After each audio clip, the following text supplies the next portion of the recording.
Welcome to Metal Casting Lecture Series by Professor Joyjeet Ghose. This is the 10th lecture of a series of lectures. This lecture will be on gating system design. He will be explaining designing aspect of pouring basin, sprue, runner, ingates. Gating ratio, pressurized gating system, unpressurized gating system and types of gates will also be discussed. So, do not miss and watch the full video. For the next video in the lecture series, please click the suggested video link above. You may also click on the playlist at end of the video to access all the videos.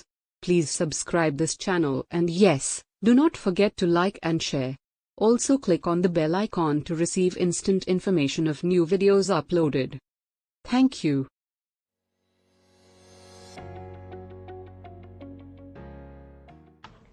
Hello friends, welcome to this 10th lecture of a series of lecture on metal casting.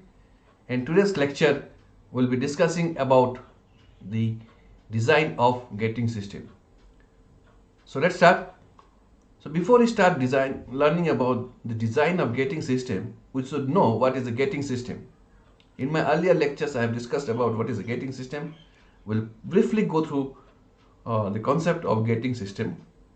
Gating system is nothing but a network of channel through which the molten metal is poured into the mold cavity using the force of gravity. The force of gravity is used to deliver the molten metal through using this network of channels, and this network of channel is called the gating system. The gating system comprises of the pouring cup or basin, sprue. There is sprue base and there is a horizontal channel. This is a vertical channel. The horizontal channel called runner, and from the runner through controlled gates called ingates or gates. So the gating system consists of pouring basin or cup, sprue, runner and gates. So these four elements comprises the gating system. Now few things are very important to understand the design of gating system is that we should design the gating system in a such a way that the molten metal should reach from here to the casting in shortest possible time. Now when I say shortest possible time, I basically mean that without raising the temperature of the molten metal. So if you raise the temperature of the molten metal, the viscosity will decrease and it will flow very easily and it will take less time. Also, without raising the mold height. You should fill the mold cavity without raising the sprue height. So if you increase the sprue height, the head will be high, so it will flow at a higher rate and it will fill the cavity. The gating system should be designed in a such a way that the flow is not turbulent. Now, when it is a turbulent flow, it can cause mold erosion and it can carry away the slag and the dross and the impurities into the mold cavity. So that will create defects, various kinds of defects. The gating system also should be designed in a such a way that the yield of the casting is also more. That means yield is basically means that the weight of the casting divided by weight of the product, that the casting product, by the total weight of the casting. Now the total weight of the casting will include the solidified riser along with the casting, of course, the cup, the sprue and the runners all included. So the metal wastage in this should be as minimum as possible so that the yield can be maximized. Very often we design the gating system in a very complicated way. Now such complicated gating system is difficult to implement. If the gating system is easy and we can incorporate in the pattern itself, so that will be the best possible design. So here again, if you look at this figure, so this is a pouring basin, the sprue well, these are the runners and from the risers through ingates to the mold. So this is called the gating system. As I have said, some important consideration for gating system design is that The mold should be completely filled in smallest possible time without having to raise the metal temperature or using higher metal heads. It should flow without causing any turbulence. And unwanted materials such as slag or dross should not be allowed to enter. The metal entry in the mold should be properly controlled in such a way that the air aspiration is prevented or minimized.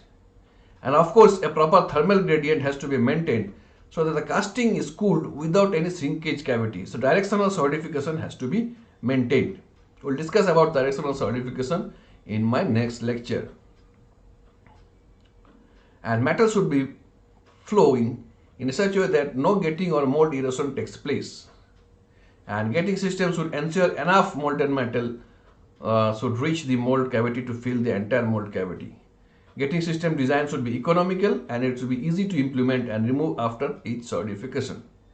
And ultimately the casting yield should be maximized. So these are important points we should keep in mind while designing the gating system. Now, in this lecture, we'll be discussing some fundamentals of the gating system design. So let's start. So we start with the pouring basin design. Now, pouring basin, if it is a small casting, it can be a cup, pouring cup sort of thing like this. It can be a cup. If it is a cup, one thing you have to remember, see, when you pour the molten metal, there will be a rilling flow. So this rilling flow should be stopped by using a projection here, which will stop this this thing.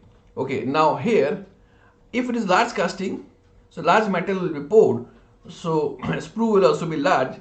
Now to prevent the turbulence, we drop it in this type of pouring basin and it will overflow and slowly it will come down.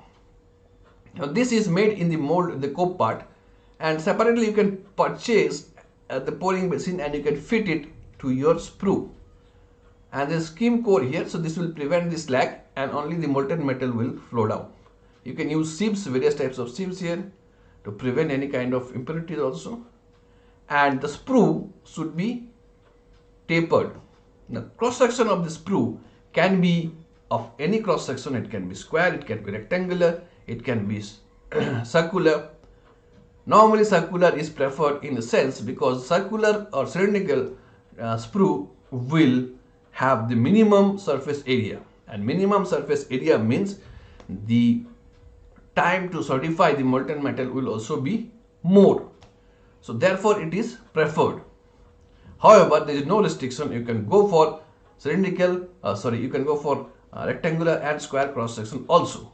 But it is very important that whatever cross section you take, the sprue should be tapered down. That means on the lower side, the cross sectional area should be less. This is because when you pour the molten metal, due to increase in velocity here, the cross sectional area of flow will decrease and it will leave the wall. As soon as it leaves the wall, air will be entrapped in the molten metal. So therefore you have to make it tapered, so prevent the air aspiration. This is very important in sprue design. The sprue should be tapered. It can be square cross section, it can be rectangular cross section, it can be circular cross section, but it should be tapered. Now circular or cylindrical thing is preferred because it has the minimum surface area and therefore the solidification time will also be more compared to the volume. So this is a pouring basin design. Okay, now the analysis part of the molten metal flow.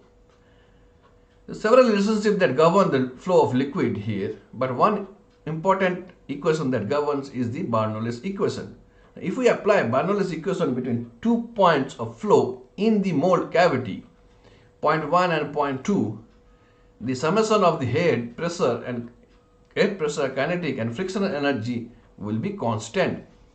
So H1 plus P1 by rho plus V1 square, that is velocity of flow at a point 1 by twice G. G is the gravitational force or gravitational acceleration, and F1 is the frictional head loss. So this is a constant. Okay, now if I consider that H2 be the parting line and H1 be the at the entry, So at entry, and if we consider that the mold is under atmospheric pressure, so pressure P1 will be equal to P2 equal to atmospheric pressure will get cancelled out. And if I neglect the frictional forces, so H1 V1 square by twice G is equal to H2 V2 square by twice G. So we get this equation.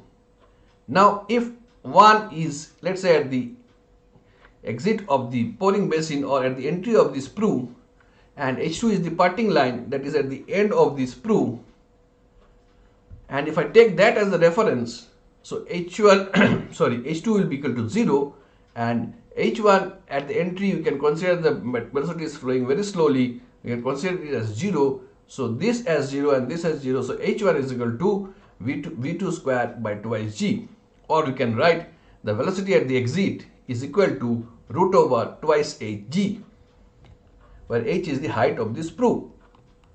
So this is what we get here, h is the height of the sprue. And also from the continuity equation, q the discharge is equal to a1 into v1 is equal to a2 into v2. If we apply this here, we can write a1 by a2 is equal to root over h2 by h1, like this. So from this we can find out the cross-sectional areas or the height, whichever is required. So in this way we can design the sprue. Okay, conical curve and then this type of pouring basin depending on the casting. Okay, sprue well. This is the sprue well. The liquid metal falls here, and normally this is the smallest cross-sectional area, and it is called the choke. Choke we'll discuss later on. And from this sprue well, it flows through the flows through the runners.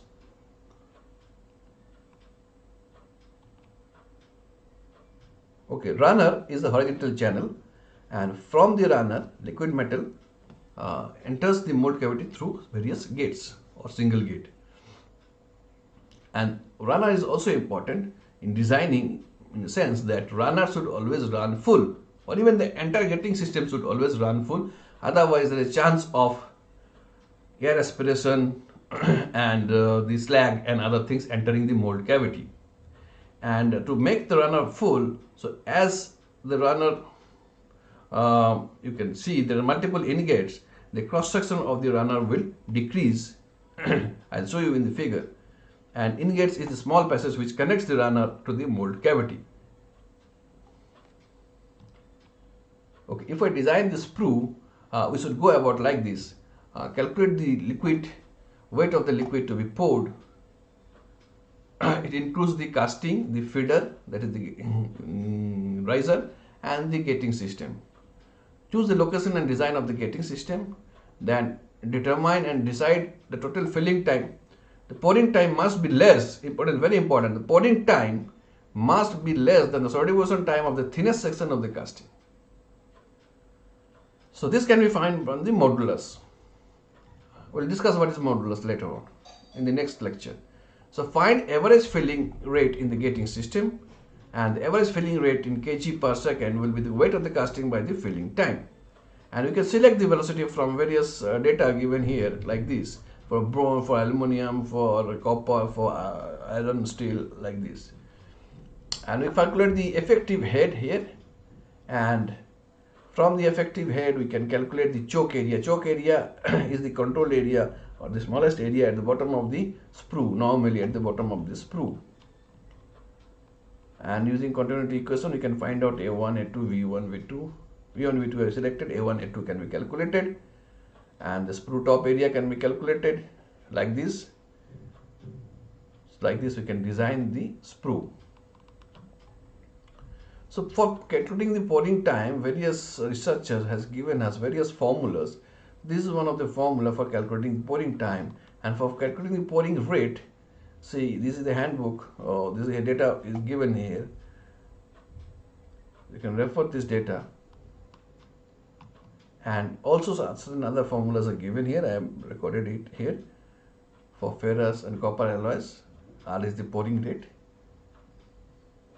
W is the weight of the casting, T is the critical thickness, P is a constant, depends on the weight of the casting.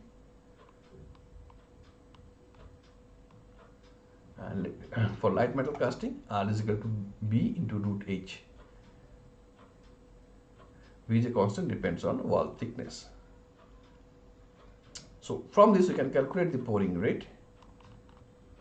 Okay, now choke is the controllable area. Or choke area is the controllable area which meters the metal flow into the mold cavity so that the mold is filled within the calculated pouring time. Normally the choke area happens to be at the bottom of the sprue. The molten metal goes through a small segment called the choke. Now for calculating choke, the formula is given here. A is equal to W by rho Tc, where rho is the density of the molten metal and C is the discharge coefficient and it's taken as 0.8. G we know, T is the pouring time and HP is the effective head. Okay, one thing is very important, very often we require for proper designing, we have to maintain the gating ratio. So what is this gating ratio? The gating ratio is basically a relationship, a ratio between the cross-sectional area of the runner base, sprue base to the runner to the ingates. The ratio of the cross-sectional area of this base of the sprue to the runner cross-sectional area to the ingate cross-sectional area. You can see here as the runner goes here, the cross-sectional area of the runner is decreasing for different ingates. And the gating ratio may be like this 1:2:1. That means the ratio is 1:2 for the cross-sectional area of the sprue base and to the runner, and 1 at the ingates. Okay, now very important, the gating system can be pressurized gating system or it can be unpressurized gating system. Now what is a pressurized gating system? A pressurized gating system, when the total cross-sectional area decreases towards the mold cavity. That means the area is decreasing towards the mold cavity, and since the area is decreasing, there is a back pressure, and this back pressure prevents any kind of aspiration, air aspiration, and it creates and ensures that the sprue always runs full. Now, because there is a pressure, it causes turbulence, and the velocity decreases as the area decreases. Velocity increases as the area decreases. So therefore it creates turbulence, and therefore it is normally used for ferrous casting, not used for non-ferrous casting. So unpressurized gating system, in which the cross-sectional area increases towards the mold cavity, and there is a chance that this kind of gating system may not run full, but turbulence is less, and this is particularly useful for casting of alloys such as aluminum, magnesium, etc. So you can see here, this is a gating system where let's say this is the cross-section area 1 square centimeter in inch. This area is of the runner is 0.75 and for the gate is 0.5. So the cross-sectional area is decreasing. So this is a pressurized gating system. Whereas, in unpressurized gating system, you can see here the choke area is 0.5 and the cross-section area of the runner is 1.5 square inch, and the gate is 1.5. So it is 0.5, 1.5 and 1.5. So here the cross-sectional area is increasing, so it is an unpressurized gating system and is suitable for non-ferrous materials, and it is suitable for ferrous materials. Okay, in runner design, one thing is very important. When you design runner in such a way that it should run full. Otherwise, what will happen? The impurities represented at dotted line, dots, so it may enter the mold cavity. Okay, now types of gate. Gates are of various types: top gates, bottom gates, parting gates, and stab gates. Now, in top gates, the gate is from the top, on the top side of the mold cavity, and you can see here. So this is the gate here, and the pouring basin or the riser in the same here, and metal is poured from the top, and strainer is used to stop all the impurities from entering the mold cavity. Now this sort of gates from the top is used when the mold is very shallow, when the thickness of the mold is very less, and you get a very good directional solidification here. That means the temperature gradient is highly suitable here, because we have molten metal in the riser always to compensate for any kind of shrinkage. So here it is dropped from the top, but turbulence is maximum. Turbulence is maximum and the chances of mold erosion is also very high. So therefore it is used for very shallow casting when thickness is very less. So when you pour from the top, the metal enters from the top of the mold cavity. Opposite to it is bottom gates, where the gate is at the bottom side of the mold cavity and you have a long runner here, and ultimately through the gates it enters the mold cavity. Now this provides a steady flow of the molten metal and turbulence is minimized. However, the temperature gradient is not favorable in this type of gates. So you don't get a very good favorable temperature gradient. Next is, to overcome this, what you do is that you place the gate not on the top, not on the bottom, rather at the parting line. Now this is okay, fine, but problem is that if the drag part is having high depth, then the molten metal will drop here and cause mold erosion. So the drag part has to be shallow for this to be successful. And the fourth one is to use number of gates. So metal will flow through each gate and feed the casting in succession. So this would put the hot metal in the riser where it is desired. So these are the various types of gates. Okay, the ingate design. Some of the important aspects of designing the ingate is that the ingate should not be located near any kind of protruding part of the mold. It should not be placed and ideally it should be placed in the longitudinal axis, and it should not be placed near a core print or chill, because the molten metal can dislodge the core print or the chill. The cross-sectional area should be preferably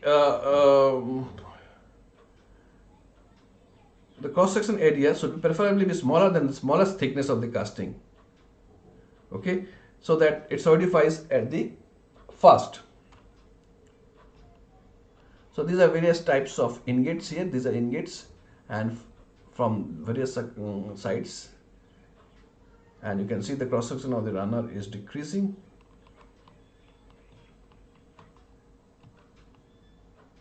Okay, some general rule in gating system design: always try to use round sprues because it takes the minimum surface area. Taper the sprue, streamline the gating system, use patterns whenever possible for creating the gates, maintain proper gating ratio, maintain small ingate contact, utilize the natural channels, use multiple ingates, avoid excessive choking of the ingate. Ingates should not be placed near the protruding part. Already I have discussed, ingates should be placed in the horizontal longitudinal axis. Ingates should not be placed near core print or chill, and the cross-sectional area of the ingate should be smaller than the smallest thickness of the casting. So these are some general rules of gating design. Okay. Next topic is fluidity. Fluidity is also important. What is fluidity? Fluidity means the metal should have sufficient amount of fluidity so that it can flow through the gating system and can reach the mold cavity. Now, if the metal is more viscous, the fluidity will be less. The lesser the viscosity, higher will be the fluidity. Now, how to increase the fluidity? The easiest way to increase the fluidity is to increase the melt temperature. If the melt temperature is high, then the fluidity will be more. Now, how to test the fluidity? The standard test available, this is spiral mold test, in which you create a spiral mold and pour the molten metal and allow it to solidify. Then we see how much the spiral distance is covered by the molten metal, and accordingly we can find out the fluidity index. So in this manner we can find out the fluidity index of the molten metal at a particular temperature. And fluidity of course depends on various aspects. For molten metal, main characteristics of molten metal also important to deciding the fluidity: viscosity, opposite to viscosity, surface tension, and the higher the surface tension of the liquid, it reduces the fluidity. Inclusions, if any kind of inclusions are there, then the fluidity decreases, and solidification pattern of the alloy. Okay, so these are the freezing. Basically, fluidity is inversely proportional to the freezing range.